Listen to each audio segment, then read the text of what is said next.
Bien, bonjour Sylvie. Donc, vous vous occupez de la VNRA de Gien. Pouvez-vous m'expliquer un petit peu en quoi ça consiste, parce que c'est une association et à but non lucratif.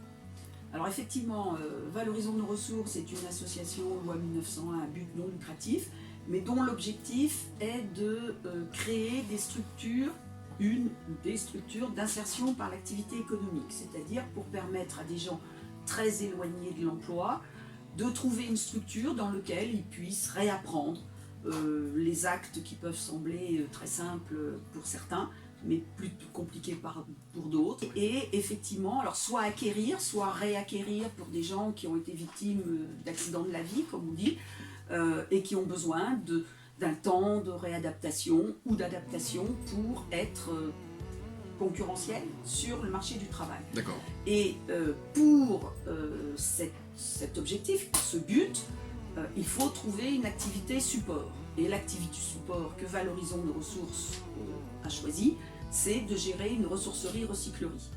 Puisque le terme Valorisons nos ressources, c'est à la fois les ressources de la planète, les ressources financières de chacun, mais aussi les ressources humaines, c'est-à-dire que chaque personne, même si elle semble très très très éloignée de l'emploi, elle a au fond d'elle-même des capacités qui peuvent, soit qu'elle peut valoriser ou qu'on peut lui aider à valoriser. Pour cette activité d'insertion par l'activité économique, on est conventionné par la DIRECT, qui est donc la délégation régionale du ministère du Travail, de l'Emploi, et on est très largement aidé sur les salaires, puisque une personne qui arrive chez nous, elle peut être efficace à 10%, 20% de son temps.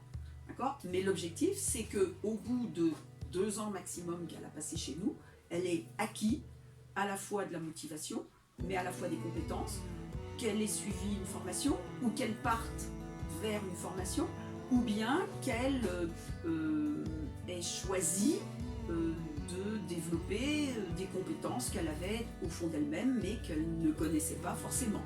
Et donc tout ça, c'est le rôle de la structure, des personnels d'encadrement, d'aider ces gens à se révéler à eux-mêmes, mais aussi les aider à régler des problèmes sociaux, des problèmes de santé, des problèmes familiaux, des problèmes financiers, etc., des problèmes d'addiction, de manière à ce que j'ai souvent l'habitude de dire à ces gens-là, je dis attendez, quand vous sortez de chez vous pour venir travailler, vous laissez vos problèmes sur le paillasson.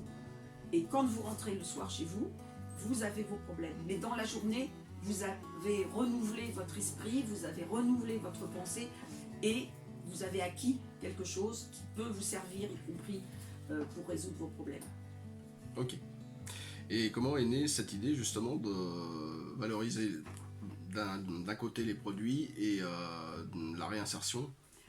Alors en fait, c'est venu, en ce qui me concerne, il y a 10 ans, au moment où le syndicat des ordures ménagères a supprimé les ramassages d'encombrants. De 3 on passait à 1 sur Gien, et je me suis dit mais qu'est-ce que vont faire les gens de tout ce qu'ils ont et dont ils ne pourront pas se débarrasser pour certains, ils n'ont pas de voiture, etc. Et il y a 10 ans, il y avait 80 ressourceries en France, donc c'était le début de ce type de structure. Et j'avais toujours dans l'idée cette envie de créer quelque chose pour l'insertion par l'activité économique. Et donc, ça n'a pas été... Les deux choses sont venues ensemble. J'ai dit, maintenant, structure d'insertion par l'activité économique et l'idée d'une activité support, qu'il n'y avait pas dans le coin. Il n'y a rien à moins de... À l'époque, il n'y avait rien à 80 km. Il n'y avait même pas de ressourcerie à Orléans. Il n'y a rien sur Montargis, il n'y a rien sur Bourges, il n'y a rien dans Lyon. Enfin, voilà. Donc, c'était vraiment un... Voilà. De l'idée à la réalisation, il y a eu assez peu de temps finalement, et on a mis en œuvre un premier projet qui, pour des raisons matérielles de locaux, n'a pas pu aboutir pleinement. Et là, depuis donc 1 an, on a cette possibilité d'avoir eu ces locaux vastes, adaptés, qui nous ont donné beaucoup de travail, beaucoup d'énergie, mais qui était vraiment la chance. Ouais, c'est ce que vous me disiez tout à l'heure, 700 mètres carrés pour le magasin, 700 mètres carrés pour les stocks, De et réserve, de environ stock, en voilà. tout une superficie de 3500 mètres carrés. Voilà, avec 1000 mètres carrés consacrés à des ateliers, puisque dans la structure d'insertion par l'activité économique, on veut offrir un maximum, une diversité d'activités. Puisque là, chez nous, il y a des postes de chauffeur-livreur, manutentionnaire, de vente, de caisse, mais aussi, avec les ateliers, on veut spécialiser des gens. Donc il y aura un atelier menuiserie. Parce qu'en fait, pour les chauffeurs, livreurs, parce qu'en fait, ils font l'enlèvement, mais aussi les livraisons quand c'est des pièces lourdes et Tout à fait. à emmener chez les gens. Puisque le principe, les gens peuvent nous déposer les objets qu'ils nous donnent, mais dès que soit les gens n'ont pas de véhicule, soit les objets sont trop lourds ou trop encombrants, on va chercher chez les gens et on prend tout ce qu'on nous donne. C'est-à-dire que ça nous arrive très souvent de vider des maisons complètes. Donc là, il faut 3, 4, 5, 6 voyages des fois pour tout débarrasser. Et c'est ce que vous me disiez tout à l'heure, même ce qui semble a priori inutile pour les gens et qui ne resservira à rien, vous leur retrouvez une deuxième vie et vous la valorisez de nouveau l'objet. Voilà, c'est-à-dire que quasiment tout est réutilisable. Soit l'objet tel quel, on a un exemple, je sais pas moi, une essoreuse à salade, bon, si elle est propre, enfin, si elle peut être propre, parce que la saleté n'est pas un critère, si voilà, elle va resservir d'essoreuse à salade. Mais par exemple, si il lui manque son couvercle, ou ça, une essoreuse à salade, ça peut être une petite cuvette. Voilà. Bon, nous, on va mettre un bac comme ça, qu'on va vendre peut-être 10 centimes ou 20 centimes, mais que des gens vont acheter pour faire autre chose. Et tous les objets sont comme ça, potentiellement réutilisables, soit dans leur fonction initiale, soit comme un autre objet. Après, les objets plus complexes, par exemple une machine à laver qui ne fonctionne pas et qu'on ne peut pas réparer parce que, pour X raisons, on démantèle, on sépare le verre du plastique, du métal, des différents métaux, du caoutchouc, et on récupère des pièces. Et ce qu'on peut simplement déplorer ici, c'est qu'il y a très peu, il y a des filières qui manquent cruellement. C'est la filière du plastique rigide. Par exemple, un fauteuil de bureau, il y a les accoudoirs, ce qui va être en plastique. Malheureusement, dans notre secteur, ça part dans le tout venant, c'est enfoui. Et on sait que ça ne va jamais se détruire, alors qu'on sait maintenant que le plastique rigide comme ça, il peut être broyé, il peut servir en sous-couche de route, mais en France, on manque cruellement du maillage ça pour les aires de jeu, pour les... Voilà, du maillage territorial pour faire. Pendant un an, quasiment, on ne trouvait plus de gens pour nous reprendre le textile un peu abîmé, ou le textile qu'on n'a pas vendu en boutique. On allait l'emmener gratuitement à Châteauroux, vous voyez, parce que déontologiquement, on ne veut pas mettre du textile dans les ordures ménagères. Voilà. Mais il manque aussi, par exemple, pour le bois. Nous, par exemple, le bois, on enlève toutes les pièces métalliques du bois, les petites charnières, les clous, les vis, tout ça. Bon, ça prend du temps, mais au moins, ce bois, on peut le remettre à réutiliser. En tant que bois. Pour le feu, etc. Voilà. etc. Oui. Mais il n'y a pas toujours l'endroit où on peut le déposer. Par exemple, le verre non alimentaire. Nous, par exemple, on récupère beaucoup de fenêtres. Des fenêtres. Nous, on est prêt à les désosser, les carreaux d'un côté même cassés et tout, et le bois de l'autre. Eh bien, ça sert à rien, puisque quand on arrive à la déchetterie, c'est mis dans le tout venant. Ce qui est... voilà. Ouais, c'est du travail de fait pour rien, puisque... Voilà. Donc, au bout d'un moment, c'est du travail qu'on ne fait pas. Ok, vous avez prévu dans la superficie des locaux que vous avez la création d'ateliers justement pour rénover et redonner une deuxième vie aux objets qui... Alors nous, les ateliers, ça commence quand on décharge le camion, ou quand des gens nous amènent une caisse, un carton avec plein de choses dedans.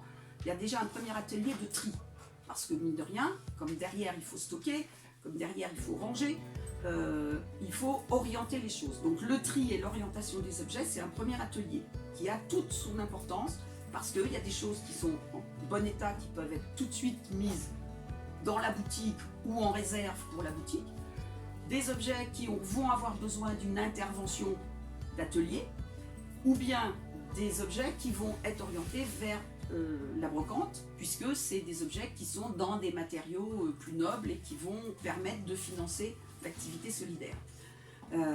Ensuite, dans les ateliers, il y a le nettoyage, mine de rien. Là, moi j'entends des fois même des bénévoles dire oh, non, ça c'est sale, on le jette. Je dis, non, la saleté n'est pas un critère. La saleté, regardez, on enlève.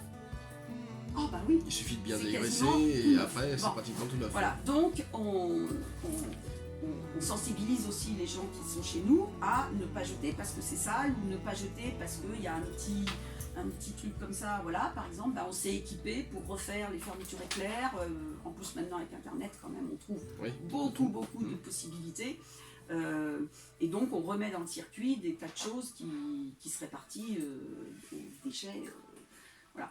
Donc atelier, alors évidemment beaucoup de meubles, donc atelier menuiserie, ça c'est indispensable.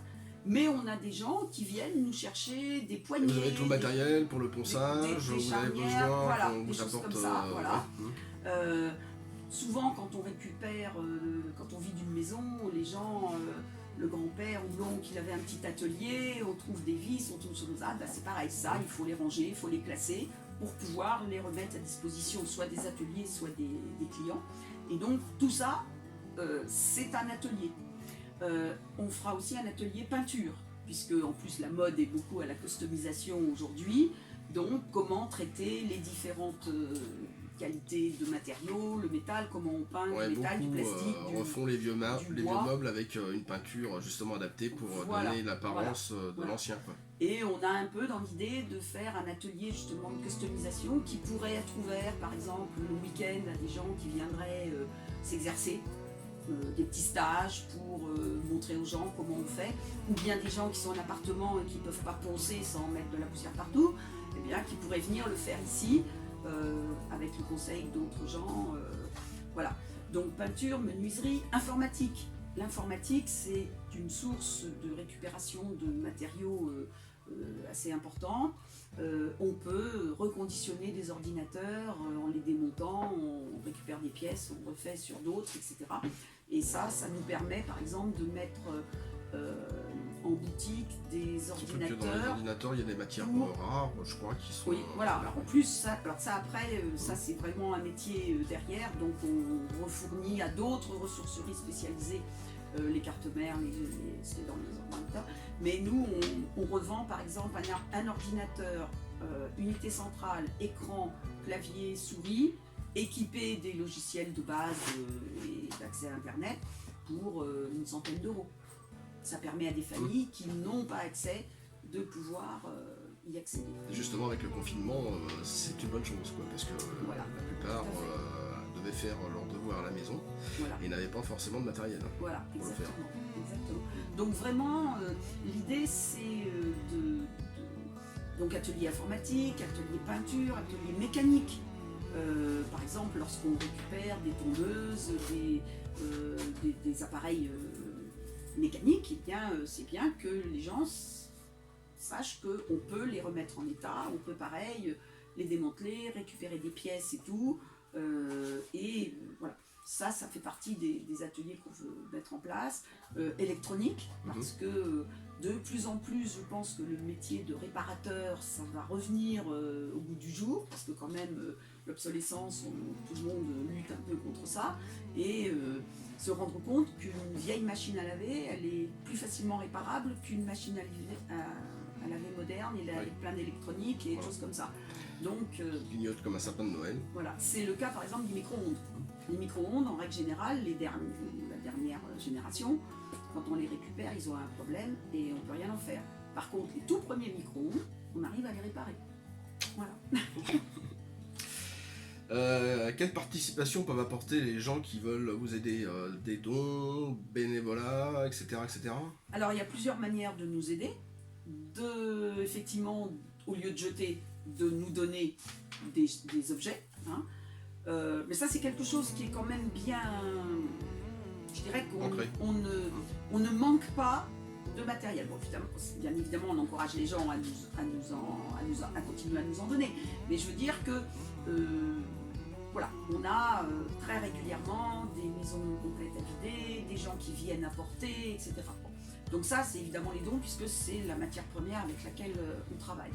Le bénévolat, parce que toute personne a toujours en elle une compétence qui peut nous être utile pour nous. Là, en ce moment, par exemple, on est dans les travaux, tout ce qui est là, dans la boutique, les bureaux et tout, ça a été fait par des bénévoles, d'accord ?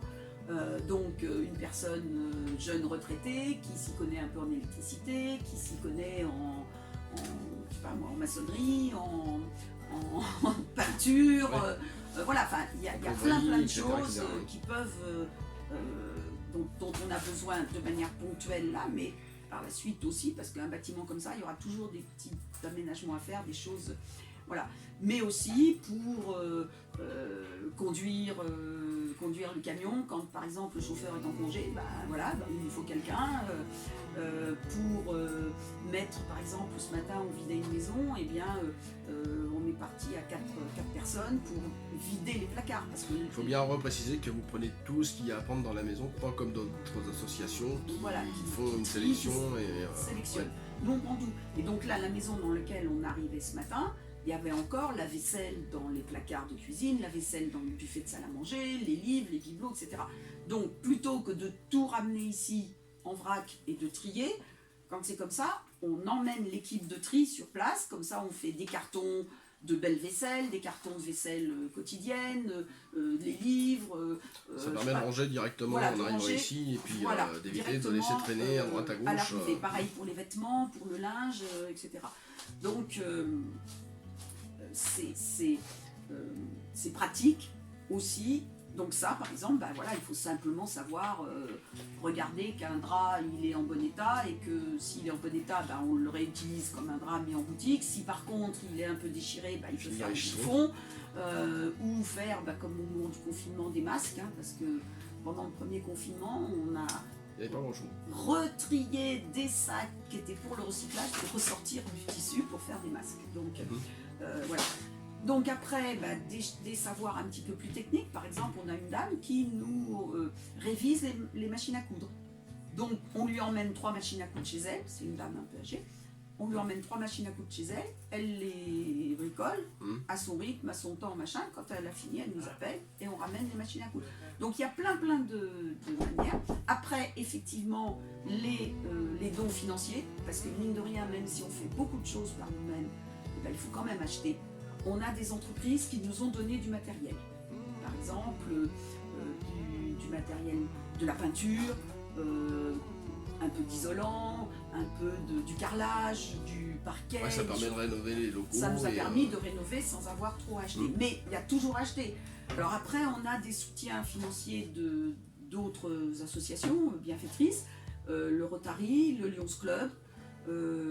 La fraternité nous fournit, parce qu'on mange tous ensemble le midi, et donc nous aide aussi avec des surplus alimentaires.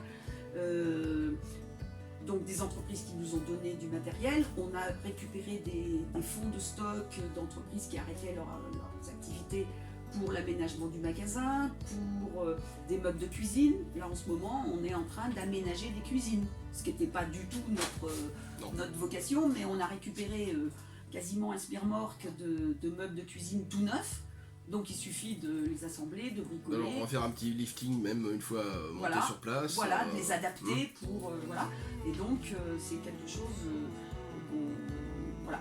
Les soutiens financiers aussi des particuliers. Alors aussi bien pour les entreprises que pour les particuliers, tous les dons permettent d'avoir un reçu fiscal de 66% de la valeur du don. Donc c'est pas négligeable. Donc là, ils vous contactent directement ou il y a un virement à faire éventuellement sur... Alors pour le moment, ils nous contactent par chèque ou par virement ou en espèces, mais on envisage d'aller sur une plateforme qui permet effectivement... genre Tipeee ou... Oui, il y a Yapla aussi qui est en direction des associations. Donc voilà, on est en train de voir un peu les choses... là, par exemple, pendant le confinement, ça faisait longtemps qu'on disait ça serait bien qu'on ait sur Facebook, qu'on puisse présenter nos objets, etc.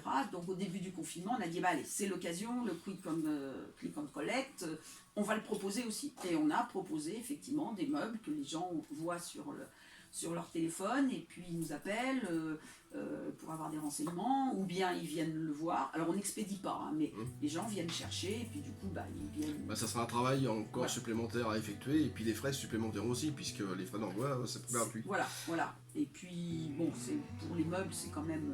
non, c'est pas trop possible. Mais par exemple, comme alors, on parlait tout à l'heure des enlèvements, mais on assure aussi les livraisons.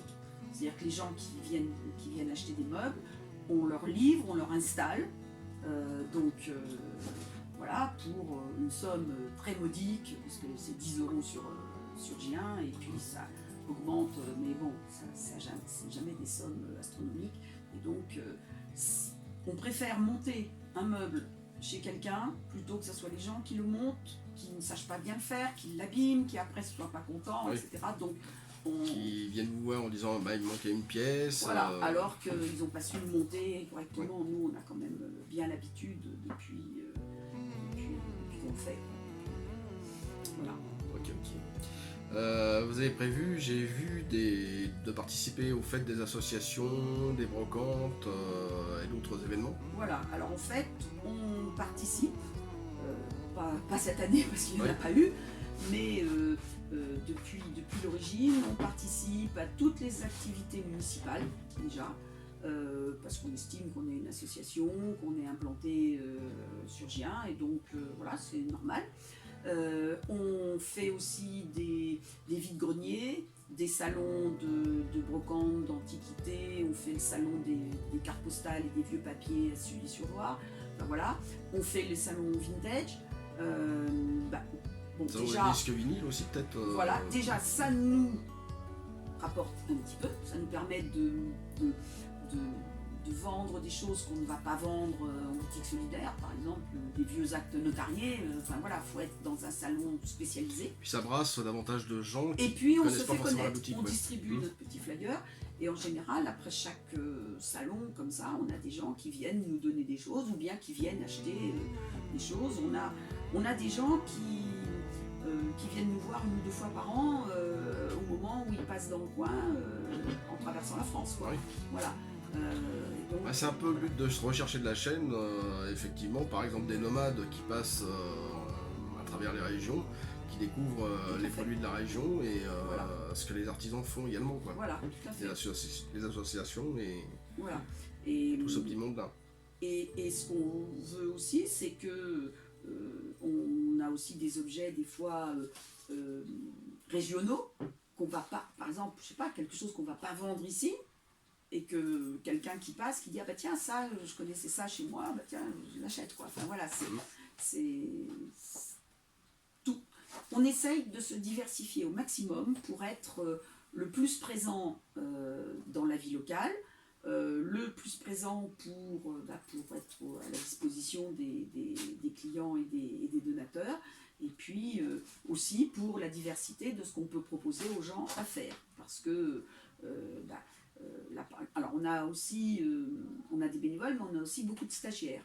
On a des stagiaires scolaires, on a des stagiaires formation professionnelle, des gens qui viennent découvrir une activité, se spécialiser dans une autre. Là, dernièrement, c'est intéressant à savoir parce que de nombreuses écoles justement cherchent des employeurs pour placer leurs stagiaires et n'en trouvent pas forcément. Donc, surtout en ce moment, avec le Covid, il y a beaucoup de...